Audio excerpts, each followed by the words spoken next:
Welcome to the Rave TV. I'm here with All Time Low. Guys, thank you very much for taking time before your show. No problem. This is your 5th time at the Rave in Milwaukee. How's it feel to be back in Milwaukee at the Rave? It's crazy. We love it here. I think every time we get a little less spooked out by everything. Like, the first time you really go explore and you get scared by everything. By now it's kind of like, yeah. It's like visiting. It's like visiting Grandma's haunted mansion. Pretty much. I don't have a grandma's haunted mansion. I do. Oh. I have several. Did you guys get the grand tour? See the pool? Anything? Yeah, we never actually got the tour though. We just kind of snuck our way around. We've always kind of been that band that's been threatened to like, you won't ever play here again if we catch you down here one more time. A couple times. So yeah, let's just pretend that never happened. Can we get the grand tour? Possibly. I'm sure We you may got or it. may have not been kicked off the roof 1 or 2 times. I think I discovered a few dead bodies here. You guys want to give me a brief history of All Time Low? Sure. We started as a band with the 4 of us in freshman year of high school. Before that, we had tried out a couple combinations and a couple different band names, and we were just a high school thing. But then kind of progressively through high school, the band got more and more serious. We scored a couple lucky shows as a local band. Gigs. Playing for some more national touring bands that were passing through Baltimore. And I think that kind of put us on the radar with, promoters and bands and even labels at a very young age. So by the time we hit like our junior year of high school, we were, driven kind of to take matters into our own hands and tour during our vacations and stuff like that, rather than actually, staying home and drinking like everybody else. We went on the road and drank, So by the time senior year rolled around, Valentine's Day came, and we actually signed our deal with Hoppus Records, and it was just one of those weird things. Like throughout high school, while everybody was flying out to make, to take college trips and stuff like that, we were flying out to meet with record labels, and it was our teachers were like, "What are you guys doing with your lives?" But our parents would sign it off as college trips. Hell And yeah! our guidance counselors actually signed it off cool. as college trips. Hell yeah! It's cool. We won't name any names. It's better than a college trip anyway. Exactly. Very true.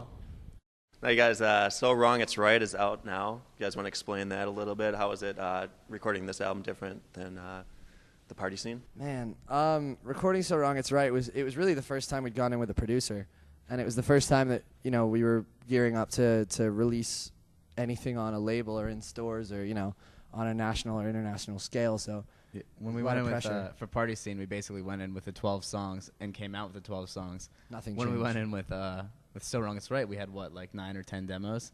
Yeah. And we thought, these are all perfect. They'll be great. We came out with like 2, maybe 2.5. And so it was really with a producer that actually is saying, be honest with you, like These songs suck. these songs suck or this is okay. And then from there, you really start to learn how to write a little bit better, I think. Definitely. So you guys got Matt Squire as your producer, produced Was it girls? Boys and Girls, and Panic at the Disco also. Yeah. Like, how do he help you along? And did you guys get to choose him, or was it more hopeless? No, actually, that was kind of cool. He lived in Maryland at the time, which is where we're from. So that was just kind of like a. Thank you. Stuff is It was sticking just to your kind of. beard. It was kind of like a match made in heaven, almost. Like he heard about us while we were still in high school and called us up and was like, "Listen, as soon as you get the chance to do a full length, like, please let me be involved." Like, Yeah, so- he actually started a lot of our label buzz. So Yeah. when the time came to do a full length, it was kind of like destiny to go with him. Yeah. So yeah, Love you, Matt. we learned a lot from him. Like he really knows how to write a song. So and we didn't at the time. So it was really helpful and informative. And Well worked. yeah, thank you. Thanks, man. What's more difficult, recording or writing for you guys? I mean, definitely writing. The Yeah. recording process is. I mean, you can mess up as many times as you want. I think Although- writing is the, and I mean, as a drummer, I don't really write the guitars, the lyrics, but it's a lot more stressful when writing than it is when recording. Recording, it's like, all right, well, I got to do this in a certain amount of time, but you're going to get it finished. When writing, it's like, okay, well, if I don't have these ideas by this Can't time, record. we can't record. Yeah, Yeah. in my opinion. I agree. That's the main thing that we learned actually in the recording process. It was one of those things where, in the end, the thing that really kind of holds you back when you're actually at the recording stage is if you're missing lyrics and stuff like that, and then suddenly you're under pressure, and then the pressure builds up, and you're just like fuck, like what do I do? So yeah, that's really the thing that slows down the recording, if anything. So definitely writing is a lot more stressful. You guys are one of the top 100 bands, AP bands to look out for 2008. How's it feel? It's amazing. It's really cool, flattering. Yeah, those guys have always been really cool to us. We were lucky we came through here with the AP tour, actually, with the Rocket Summer, and matches and all them. And yeah, they've always been good friends of ours at AP. Hopefully, will always be. Props to AP for helping out, bands. That, So, that should buy us another year of friendship, right? Nice. Punk Goes Crunk. You guys did Rihanna's Umbrella. You guys want to tell me how you picked that song? Good story, actually. That was actually, it was kind of, it sort of just fell on us. We, when we originally signed up to do that record, we were going to actually record Gold Digger by Kanye, but when we got in the studio and started kind of like figuring it out, We actually realized wanted to do Umbrella, but the owner, Bob, the owner of Fearless, didn't want us to do Umbrella because he Wasn't thought crunk it enough. Wasn't crunk enough. Bob. So, damn it, Bob. Look who's laughing now, Bob. But pretty much that song Gold Digger sucks because it's like one giant verse, and you can't really structure a rock song around Yeah, it without We started doing it. We'd be like 3 minutes in the song, be like, well, this is still the first verse. We Like, still haven't hit the chorus yet. So yeah, it really didn't quite work out. But it was just kind of weird. Jokingly played Umbrella at a show in New Jersey like a month before, and then we were just like, you know what? We kind of played that pretty well when we did it. Let's just do that. So it was basically like, take it or don't, We literally called him that same day, and we were like, all right, listen, We recorded here's that your song. options. You can either tell us to fuck off, or you can take Umbrella. And he was like, all right, fine. And it took one take for like everything, and That it was definitely the song. the fastest recording we've ever done. We did that whole song in one day. It was awesome. We're awesome. Do you guys have any pre-show rituals, anything like that? We all get naked and we slap each other in the ass. It's like for an hour. Just an hour straight. Over like, and over your again. turn. Well, Bam! the thing All is, right. we turn off the lights, and just whoever gets the ass gets the ass. Sometimes there's a little dick involved too. That's only with him. We didn't know that until right now. Yeah. No, but we honestly don't really have many good pre-show rituals. I mean, every I now drink. and then we'll warm up, we drink. Yeah, it's I work out. We drink lamb's, Zach works we drink out, yeah. lamb's Drink blood and we sheep's pray blood, to, yeah. we pray to Satan.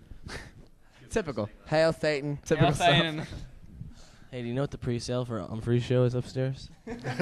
I'm free. Put us on the guest list. Come on. Yo, Am I- shout out am I to allowed to Umphrey. go up Hey, there? actually, I think so. All right, this is the sweet. second. Guys, This is the second time that we've played the room downstairs, and Umphrey is playing upstairs. Oh, no way. So Are they I'm from here? Awesome.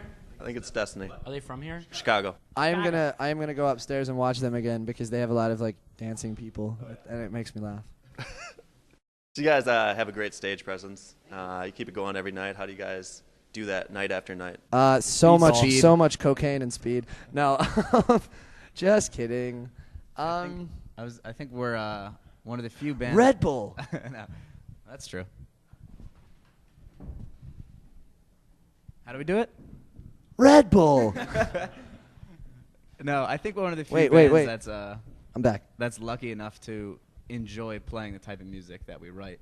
A lot of bands, like, you ask them what their favorite bands are, and they'll say these great bands, but it kind of has nothing to do with the music that they're playing. And for us, I We think really just like the Beatles and wait, which is rad. Like, obviously, that's cool. Led but Zeppelin. when you're not into the type of bands that you play, it's got to be tough to play that every night. Luckily for us, we're our favorite band, because we're. We have shitty music We- taste, so. Yeah, exactly. We really all like when we started the band. As Ryan was saying, we really primarily listened to bands like Blink-182 and Green Day, and Third Eye Blind being probably the most obscure at the time of all the bands. But we really centralized around kind of pop punk. So, now obviously all of our tastes have grown, and we're all But we still enjoy the root of. yeah. what we But play. the band was founded on Newfound Glory, Green Day, stuff like that, and that's the music that kind of gets me right here. So we love playing it. Do you guys prefer doing festivals or like regular venue shows? I prefer venue shows. I venue think. shows. you? Absolutely. I mean, it's cool to have a festival here and there, but like over long term. I like indoors because it's a lot hotter. I like when I sweat, like sweat balls. That's what I like. The thing with So- festivals is Yeah, oftentimes. sweat out all the toxins from this morning. Oftentimes you'll have like 10 times the amount of people, but there's some people there that just don't really like you, and so they're just kind of like a buzzkill for the rest of the crowd. I'd rather have like 1,000 people who are enjoying it than 10,000 that are okay. Probably not Yes. sure actually. I don't know. Maybe 5,000. I always just think that festival shows are a little bit too much pressure. Like, not necessarily performance, but you're there all day at a festival, and generally you're running around doing all kinds of press and meet and greets and signings, and it's like over the period of 8 hours. So it's like, when you're on tour, it's really only the half hour on stage or the hour on stage that you play, and then we go out and sign after the show, and we do a meet and greet before the show. But it's really, besides that, it's just hanging out and having a good time. Whereas if it was festivals every day, it's just like throughout an 8 hour period, you're always doing something. So it's a little too much, I think. Yeah. I agree. Cool, guys. Thanks I for concur. the support. Yes, no problem. What bands are you guys into? You guys obviously get Currently? to see a bunch of bands, you Oh, know, man. play with you, play the Warped Tour. Oh, freeze. I'm gonna watch them. Freeze. Right now, Friday Night Boys.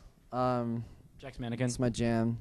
A lot of Hopeless Records people too. Yeah, actually, we just attended the Woody Awards with There for Tomorrow, who is label mates of ours, and they won the award. So congrats to them. And Ann Arbor.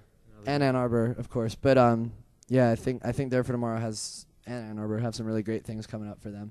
And then, like I said, Friday Night Boys. I've definitely been into another Matt Squires, The Cab. I've been listening to that record a lot. It's a good CD. Yeah, Third Eye Blind just put 3 new songs out. First one on Yeah. their MySpace is really, really good. Yeah, it's Red the best Star, one. amazing.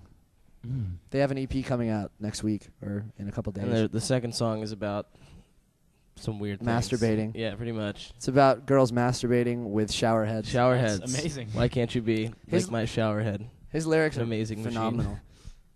Anyway, So you guys are already recording the next album, correct? And you guys got a song recorded with Mark Hoppus. yeah, we're writing for it. We haven't started recording yet, but we're definitely demoing for it. We've been demoing for it for a while now. We have about 9 songs roughly. The plan is right after this tour actually to start getting some stuff done, and we would like to have it out by June next year. So Very cool. stay tuned. How was it recording with Mark? Since you know he's an influence of you guys. Coolest thing ever. Yeah, it was He- very cool. He has very soft hands. Yeah, Extremely soft. when we were talking about the Woody Awards a few seconds ago, and they asked us if we had anyone who would like to announce us because we were about to perform. And right away we were like, Mark Hoppus would be rad because we worked with him, and he's one of our biggest influences. And he actually flew from LA to New York just to do it, and so we all got to hang out with him for a little while. He was a really cool guy. Man. Very soft hands. He's the man. All right, well, the album is So Wrong It's Right. Check out All Time Low the next time they're at the Rave or a city near you. Thank you very much for watching the Rave TV. Take Thank you, care, sir. lovelies.